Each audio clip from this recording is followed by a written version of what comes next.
Travels, aviation, tourism, lifestyle, and destinations, while learning the people, culture, and everything in between, one episode at a time. Introducing your host, Tayar Arishadare. Welcome to the Traviator. Learn the world. Yes, ladies and gentlemen, welcome to another edition of the Traviator. My name is Tayo Orishadare.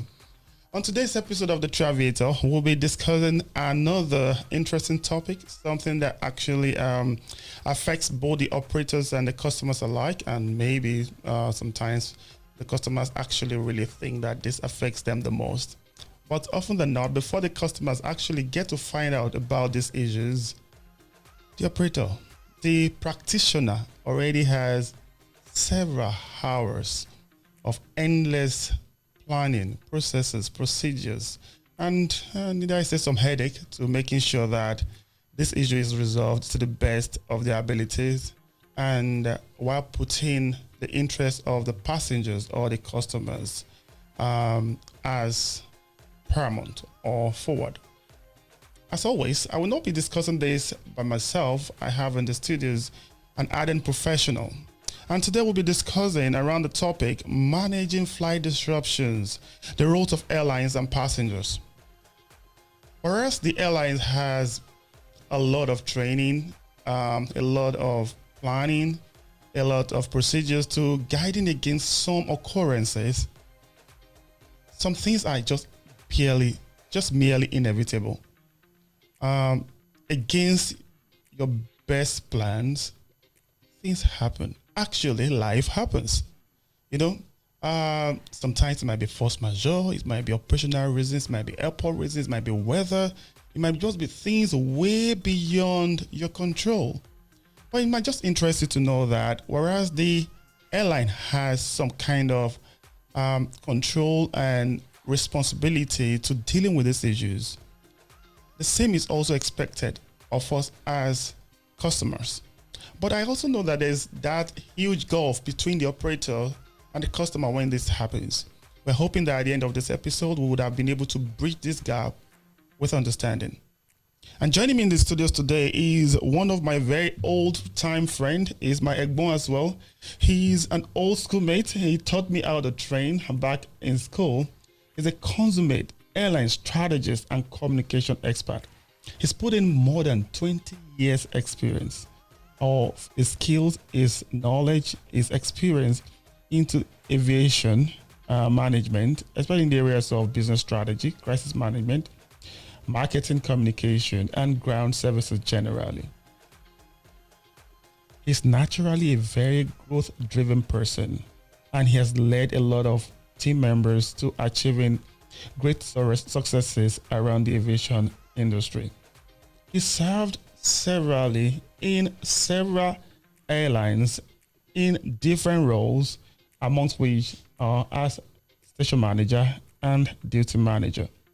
He's also a published author, having published one of the very first insight into aviation literature in Nigeria. He is the author of the first aviation compendium, Nigerian Aviation Fact Book, a 520-pager that will give you some insight into the aviation industry. He's also had a bit of his foray into entrepreneurship. He leads a team of some talented people that run Check in Nigeria, an aviation consulting business. Someday he feels that his experience and intervention will help us truly open the African skies to the opportunities and the limited cooperation that does exist in this space. Listen, gentlemen, join me as I welcome into the studio my friend, my Egbon, my old schoolmate, Mike Chikika, the one we like to call MC. Thank you, Tyler. Thank you very much. Good afternoon and welcome to the studios. It's a privilege being with you once again. It's been a long time. Long time. Well, we're never far away. We're just like, at least we always have that small band. We have places where we meet. Sure. How you doing? Very well, bro. How is operations? Well, so. Ups normal. Ups normal. Welcome to another very interesting time on the Traviator, especially putting you on the spot on that part of aviation that is very touchy. Can this thing be avoided? Well, flight disruption, it's unavoidable. In the business of aviation, everywhere and anywhere in the world, you can never rule out flight disruptions. Right. A lot of them often are things beyond our control. All right. You know. And customers don't like to hear that. Exactly. Exactly. So we must continue to bridge the gap between customers and operators when it comes to flight disruptions. Right. Recently, there's been an improvement in the way passengers perceive disruptions. Right. Especially after the COVID. Right. There's been some level of understanding. Okay, so I'm hoping that by the end of this episode, the understanding will even be better improved, and hopefully there will be better tolerance between the customer and the operator. So some people will still say, what's this highfalutin word, flight disruption? What actually qualifies as a flight disruption? Well, to put it simply, in a way that anybody can understand it, you buy a ticket on an airline to travel at 2 p.m. in the afternoon, and for any reason, that flight does not depart until 3 p.m., or perhaps does not even depart at all, or perhaps even delays more than 1 hour or two. Well, that would be considered a flight disruption. Okay. So, and delays, cancellation. What are the possible causes of flight disruptions? There are so many causes. So many. Let's start with the ones that we cannot control. Perhaps an aircraft coming in to operate, let's say Lagos-Abuja bound aircraft coming into Lagos to operate another flight to Abuja, or perhaps to another destination. Inbound has bed strike. On arrival, and when you mean bed strike, means that the engine sucked in bed into the, Some listener will already say blood of Jesus. So on arrival, engineers would have to check, remove the beds, the pieces, and see if that engine can still run. If it can't, it means that perhaps some changes has to be made, and all of this will take time. And sometimes it might actually mean cancellation of a flight. Wow. That's just one. There are situations where also weather could cause a major challenge with flight disruption. So you see, these are some of the things that are way beyond the control of airlines. In Nigeria, there are some that are controllable, but typical of the type of country we operate in. A very funny one is what we call VIP movement. It happens everywhere in the world, but perhaps better managed elsewhere because there are specific times. Elsewhere in the world, there are specific times. Sometimes here in Nigeria, the VIP is still somewhere in his bed, airspace is short. Short already. So these are things that the airline cannot control. Then we can now begin to talk of the ones that are controllable. Perhaps a crew on arrival falls sick and you have to make a replacement. And we don't have too many crew in Nigeria, so to say. You perhaps have an airline that operates 2-3 different types of aircraft. So finding the crew operating licensed to operate that type of aircraft, a replacement immediately might be a challenge. There is the possibility of also having crew on ground, just in case of changes like this. But you don't have too many of them because it's also expensive to keep too many crew unutilized. Yeah. Now, we also have fuel challenges. If there's scarcity of fuel, it will cause delays. And sometimes there are no scarcity of fuels, but the funds are not there to pay as much as you would want to use. And then you begin to manage between pleading with marketers to fill, and then so all of these are things that are controllable, and then you also have the ones that are uncontrollable, like I mentioned earlier. Understood. Controllable and uncontrollable flight disruptions. The controllable ones are the ones that are within the powers of the operator to manage, and there are some that are just beyond the operator to managing. So I just want to find out, how prepared are airlines to handling flight disruptions? Well, the airlines to a large extent are prepared to handle flight disruptions because, first of all, you notice that when there are issues, there are so many issues sometimes that unknown to the passenger.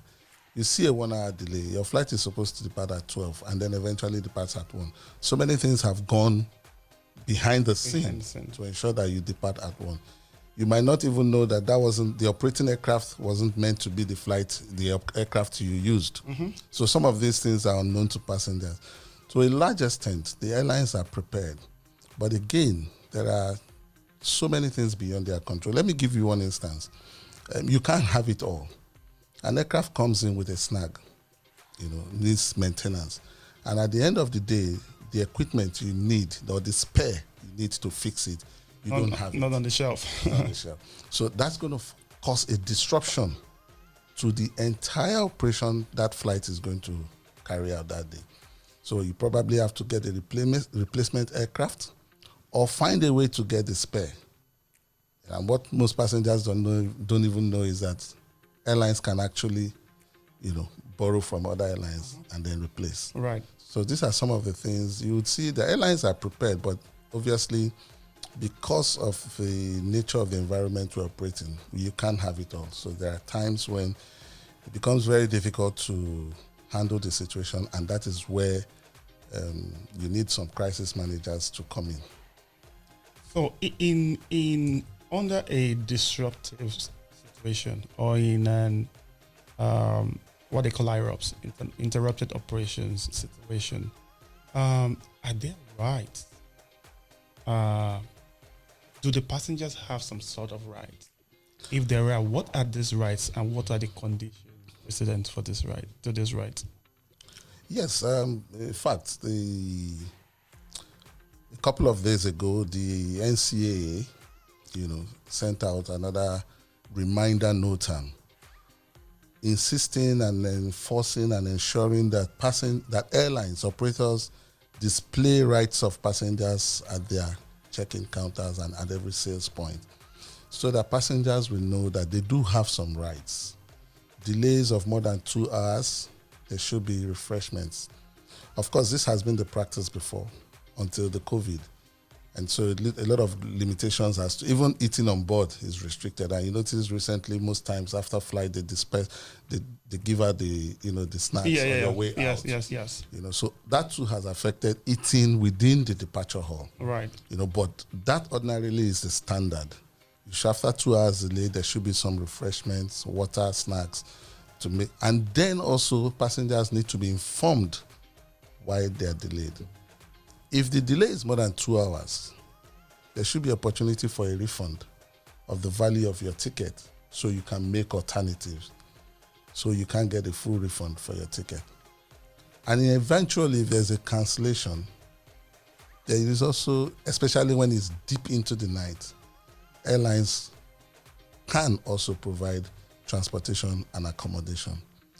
Well, during the day, if there are delays within 2 hours, apart from refreshments, airlines can offer you some token for you to make calls or send SMSs or emails to families, so they know exactly the situation of things. Right. So these are the rights of passengers during disruptions. Yeah. So, but putting on the thinking cap of a passenger now, and let me just act like I'm your passenger. I mean, passengers have this perception that you airlines, they're just very notorious for deliberately overbooking your flight. Is this allowed? And in under what circumstance? Why would you know that the capacity of your aircraft is 80 passengers and you deliberately decide to actually overbook that flight to 88 passengers? Okay, very interesting question, Tayo. You see, we both as operator and as passengers, yes, we all owe each other a responsibility. Right. Now, if you buy my ticket as an operator, let me speak as an operator now. That money is not mine until you fly. So if you don't show up for your flight, you can demand a refund. The least I could do is probably charge you 25%. Now, in Nigeria, we don't have the culture of notifying airlines that, sorry, I will not be able to make that trip. Oh, so it is our fault as customers No. for giving us. We've given you our money. Hold on. We still have to tell you how to spend the money? No. That's exactly what I said, that if you buy a ticket on an airline, right, that money does not belong to the airline until you fly. Do you understand what I'm saying? Right. So when let's say I have a booking of 100 passengers, until that flight operates, it's not my money yet. It's not an income yet. Exactly. Right. Now, so if out of 100 passengers, 5 doesn't show up and did not send any information that I won't be traveling. Right. And tomorrow after that flight, they said, oh, I was going for a wedding and I couldn't make it, so I need my money back. You have to refund them. Okay. Now, every seat of an aircraft is like it's perishable, egg. yeah. It's like egg, it's like tomatoes. Right. Once that aircraft takes off with that seat empty, you can never recover that money. Understood. So it's like a broken egg the moment it's airborne. You chose the business, I didn't choose it for you. Yeah, so in order to mitigate these losses, right, airlines do sometimes overbook by 2 or 3, sometimes 4. But there is statistics that help us overbook. Over the years or over the months, on a particular flight, you could see that, on this flight, there's usually that trend of 5 people, 6 people missing the flight. So you can overbook by 3 or 4. And so the issue of overbooking usually has never been a problem with airlines, except specific seasons when everybody shows up. And usually at those times, airlines don't overbook. Okay, so just hearing you, not like I've conceded, because I know that also there's something called no-show. And when passengers don't show up, you charge us for not showing up. There's a penalty for not showing up. Yes. Okay, so why would you now want to mortgage my own convenience, having paid you money, and you decide to decide to overbook that flight, and you just want me to understand? Understand on what basis? Like I said earlier, you pay no show because you didn't inform that you were traveling. Right. That you were not going to travel anymore. You didn't tell me you were overbooking your flight. No. We haven't. Let's not even come to overbooking. No. I'm very passionate about that. That's money. Yeah, I know. But hold on. If you inform that you will not be traveling, right, and I want my ticket moved from tomorrow to next week, yes, you will be moving that ticket at no charge. Yes. It depends on the condition of the ticket. You will be moving. Hold on. You'll be moving that ticket at no charge, except if that ticket there's a fair difference. So if at the time you bought your ticket, it's 20,000 naira, right, and you decide you're not traveling tomorrow, right, I want it moved to next week, right. If the fare next week is 20,000, you're not paying anything, right. Now, if this fare selling on the day you're traveling is, 21,000, you'll be paying us 1,000 naira difference. That's the fair difference. But you will not be paying a no-show. Right. You will only pay no-show if you do not notify the airline and then that flight had departed. That means you have no-showed. You guys always handle the shorter end of the stick, because there are some of your tickets too that have the condition beforehand that this is not changeable, not transferable, not refundable, exactly, none this, none that, and all the nuns. And the question is, right, how much is that ticket? It doesn't matter. On the same flight, that another ticket is 5 times the amount of that ticket. Right. Now, so when you're buying a ticket, for instance, and you see a Lagos Abuja, for instance, and the average fare of a Lagos Abuja, for instance, is let's say 30,000 naira. Right. And then you see this ticket for 15,000. It's a promo ticket. Of course, it will come with conditions. You're saying 15,000 naira. It doesn't matter. It is my money. I procured your service with my money. But are you also aware that on that same flight that you're seeing 15,000 naira Yes. promo ticket, Right. there are also fares of 30,000 naira? It is your choice, not Good. mine. So if you make that choice Right. of buying the 15,000 naira Right. that comes with conditions, Right. you must be ready to meet the conditions. Understood. So I'm saying that if that be the case, then if I already have a seat on your aircraft, then don't ever overbook that flight, because that is my chance. That's my seat put under probability. Yeah, but when we overbook, and to be honest with you, sometimes it hits us back in the face. Really? Everybody shows up. Right. And then you have to manage a situation where one or two people will be denied boarding or denied check-in, so to say. And if they're denied, what they're is the denied- condition If precedent? they're denied, we have compensation policies. Right. Sometimes we give 50% on your future flight. Sometimes we can give as much as 100%, Right. a free ticket on your Right. future flight.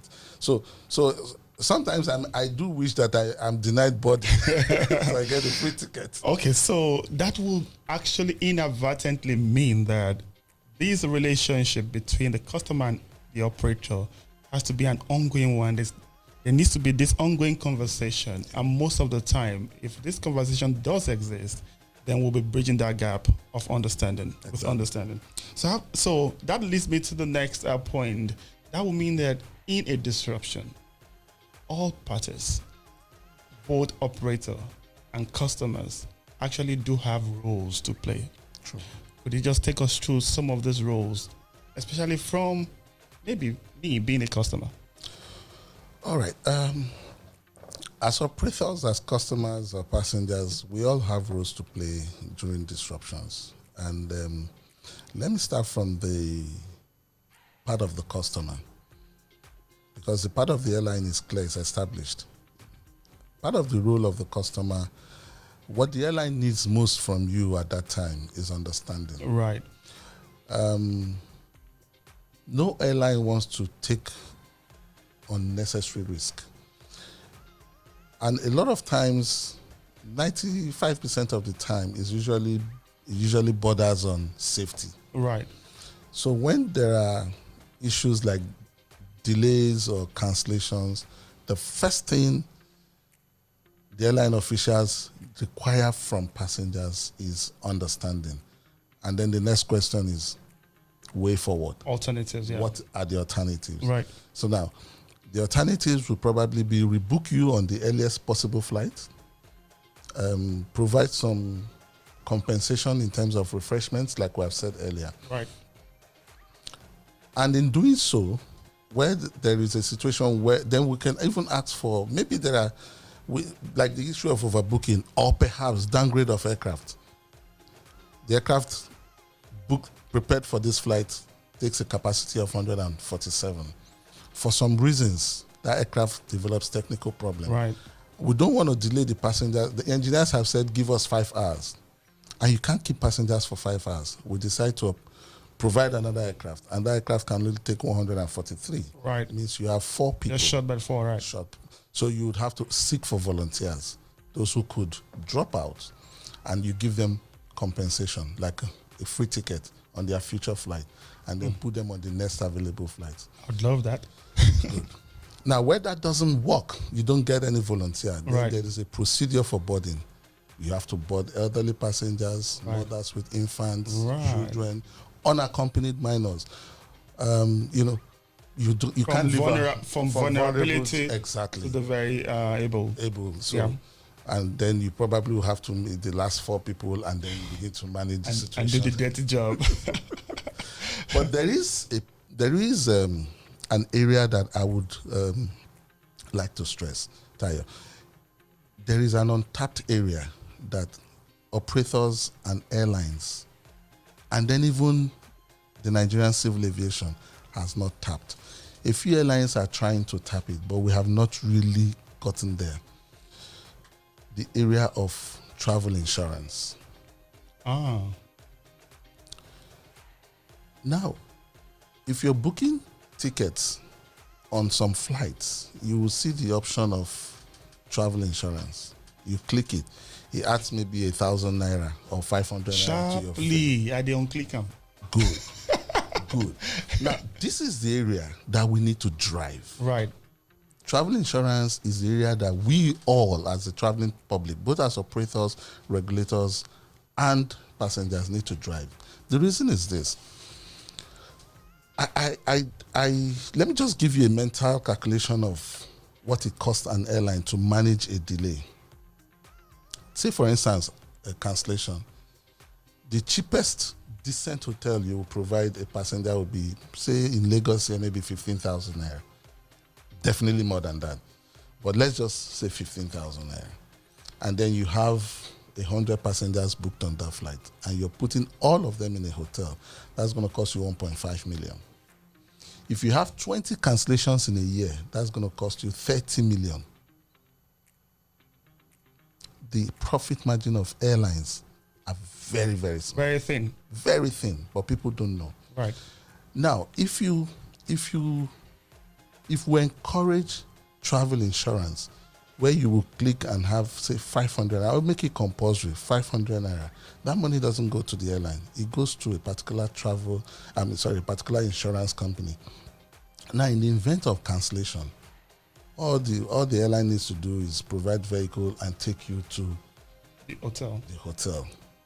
There will be no argument, no quarrel. The insurance company pays. Yeah. Now, the benefit of this is this. Who gains more? Who do you think gains more if we do? The customer. No. The insurance company? No. Okay. The airline gains more. You know why? Why? Now, I will be able to negotiate strongly with the insurance company. Mm-hmm. If it becomes compulsory, all the operators will have their insurance company. Now, if I am going to take my passengers to, say, a good hotel, Radisson Blue, as Airline A. Radisson Blue has not paid for any advert. Okay. And then Airline B says, no. If you want to run this business with us as our insurance partners, we need our passengers in so and so hotel. Mm-hmm. This is the standard, nothing more. So you see, the airlines will then negotiate on behalf of the passengers to get the best, because it becomes a competitive edge for them. Understood. And then the passengers seem to be the ones benefiting, but in the long run, it's actually the airline, because you can only be in business if these passengers keep coming back. And everything you do to make them come back, you're doing it for yourself. Understood. That's just the point. Thank you very much. That is a very, another angle to flight disruption. So there's more to what we see. There's more to flight disruption than everybody really kind of touted to be. And like my guest has said, everybody has a role to play in the times of disruptions. Because just so, as he also explained, no airline likes to lose revenue. And where they have to make decision or a choice between revenue and safety, then they differ on the side of safety. And that is one of the very basic duty of care they owe you as a customer.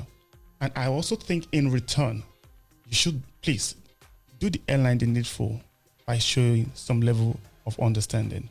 And he also ramped up to say that he thinks that travel insurance should be truly encouraged, and if possible, backed by policy or law, so that some pressure will be lifted off the shoulders of the airline. Also, we will be able to provide comfort and succor to passengers or customers when in cases of disruption. But beyond that, a successful airline is that has that continued flow of customers. A happy customer is a happy airline. MC, your final words. Final word, flight disruption. No airline is in business for its flight to be disrupted. Every disruption costs the airline more than it actually does cost the customer. It costs reputation, it costs damages to the airline, some irreparable. On the part of the airline will do everything possible to manage disruption. Are disruptions inevitable? The answer is capital no. So on the part of the public, the traveling public, we can only say, please give us your understanding. On that very understanding note, I'm trusting that we have been better informed about flight disruptions, whether it's ramp return, air return, delays, cancellation, weather, VIP movement induced, operational, changing aircraft type, name it. Trust me, no airline is in business to lose business. On this note, I trust we've been able to bridge your own truth and the world truth. Until the next time, keep learning the world. My name is Tayo Orishadare.